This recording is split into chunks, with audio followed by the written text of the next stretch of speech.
You literally had rats that gained about 10 to 15% penis size just from injecting that. Most men just don't commit to doing it for the length of time that is necessary. Just knowing that, holy shit, this actually works, and seeing it bigger.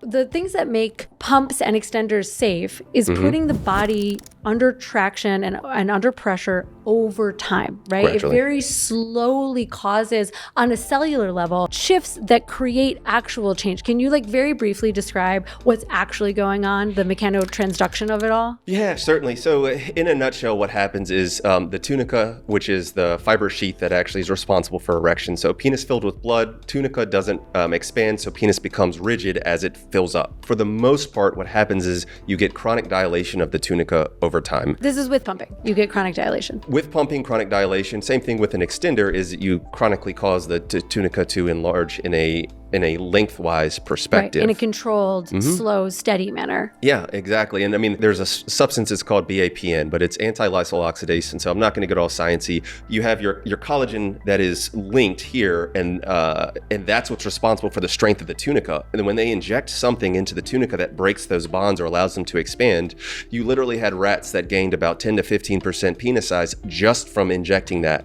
And so it's because really the tunica about is kind of the limiting factor. The tunica is the rate limiting sense. factor, according to me, but I do think there's the most science behind that. Interesting. And I don't know if anyone watching ever had the earrings that extended, I had double zeros at one point. They shrunk back down to normal, so you can't tell, but it's the same thing. I didn't go from normal ear piercing size to something that was as large as a pencil eraser overnight, right? I stretched it slowly over time, and my body adapted, and I never dealt with any injury or ripping or tearing or anything. And the same is true for any body modification that slowly stretches the body. What we're talking about here with penis enlargement is body modification. Yep. And the thing that is most important, and here's the thing that I made my course on penis enlargement, and you have a course on penis enlargement, and they're very different. My course is really built to address the men who drop out of doing it well, doing it in a controlled way, and doing it for long enough to see progress. Sure. Because I'm a coach. Right? So I put all the science that I had on, the best penis enlargement techniques and the safest ones. But after that, and you can get that from Hink's channel, you can get that from your course as well. But the thing that you and I discussed in the other video that we made for your channel is that most men just don't commit to doing it for the length of time that is necessary. As you said, 6 months to start to see a half an inch in length, right? 3 years to really see over an inch in progress, maybe at least two, maybe at least one, at least two. It depends again on your body, your wellness, your hormones, your stress cycle, all of that, maybe your age, all these things, how quickly you heal. But if you're thinking about taking on something that is an hour to 2 hours every day, and on top of that, the risks of not doing it well way outweigh the benefits. And on top of that, it's not just what you physically do to your penis. If you're doing penis enlargement because you want to gain confidence, I also want you to gain confidence, right? Confidence is something that you earn. It's not something that is given with a body part. Trust me, there are plenty of really good looking women all over Los Angeles who are drop dead gorgeous and completely lacking in confidence, okay? If it was just a physical thing, they would be as confident as anyone could imagine, and they're not. So if you're going to gain confidence, what I want for you is a system that actually gives you confidence. And confidence is also built by committing to your routine. Confidence is built by knowing that you have your back, that you can make the subtle changes, whether that's giving up soda or stopping vaping or starting a supplement regimen or getting to the doctor and getting your testosterone checked or getting, your blood sugar under control. Confidence is a combination of all of those factors in combination with your ability to actually set and stick to a routine. So my course on penis enlargement is 20% science, choosing the right material, the right pump, how to know what a good pump, what a good extender is, choosing the best in class stuff. And then the rest of it is how to actually stick through till the end till you actually get the results that you want, how to work with your female partner on it, how to engage with this process that you're going to be engaging in for a long time and many hours, how to engage in that thoughtfully to help guarantee that you actually get the results that you're looking for. And just speaking of confidence, I mean, I never want to like gatekeep anything, but I do think that the people that should be considering penis enlargement, number one, you should try other things first. You should try, number one, counseling, okay?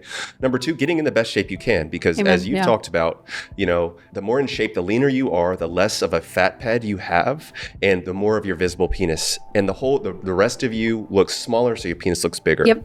You get a bigger penis by losing weight if you have extra weight to lose, period. Yes. Yeah, exactly. And so I do think that just the confidence piece, you know, I had very severe what we call penile dysmorphia. I was scared to even use a public urinal. It would cause me significant stress. I should have done therapy, but to me, therapy was in fact actually making my penis larger. And even within the first 6 weeks, when I was able to see even some marginal growth, just knowing that like, holy shit, this actually works, and seeing it bigger changed all of my body confidence. Would you say that part of the therapy in that was also like figuring out that you were able to take control of something in your life? You 100%. were able to commit to something. You were able to like see it through to the end. You were able to research it to the degree that like you were able to support your body inside and out. Because I feel like if you're going to do penis enlargement this way, and I totally agree with you, like seek therapy, seek coaching, at least talk to somebody about it. So much of the issues with penis enlargement and the struggles that guys go through is because they do it alone. They do it in shame. They don't seek professional help. They don't talk to their friends or their partners. So much of what you gain from committing to something, I like to say, like, it doesn't matter what you do, it matters how you do it.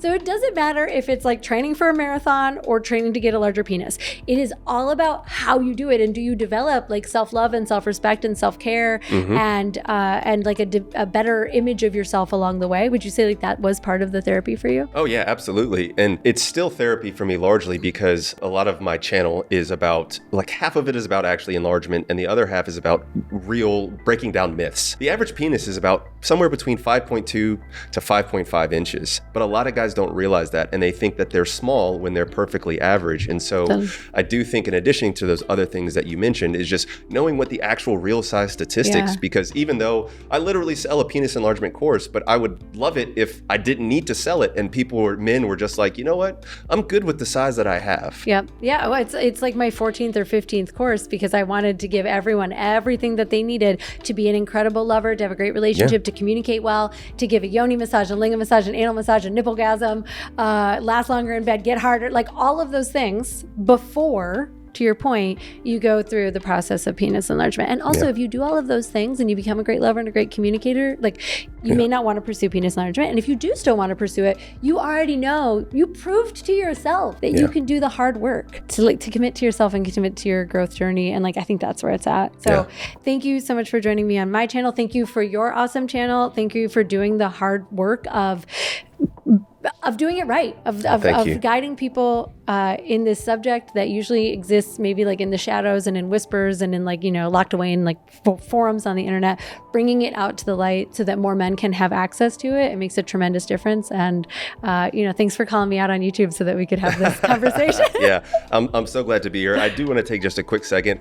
I absolutely love your Legendary Lover course. I know that's going to seem like a shield just because I'm on your channel, but it's true. There's just so many different facets to being a truly wonderful lover. And ultimately, I think that, you know, men who are looking to increase the size of their penis, they're really just trying to do it to be a better lover.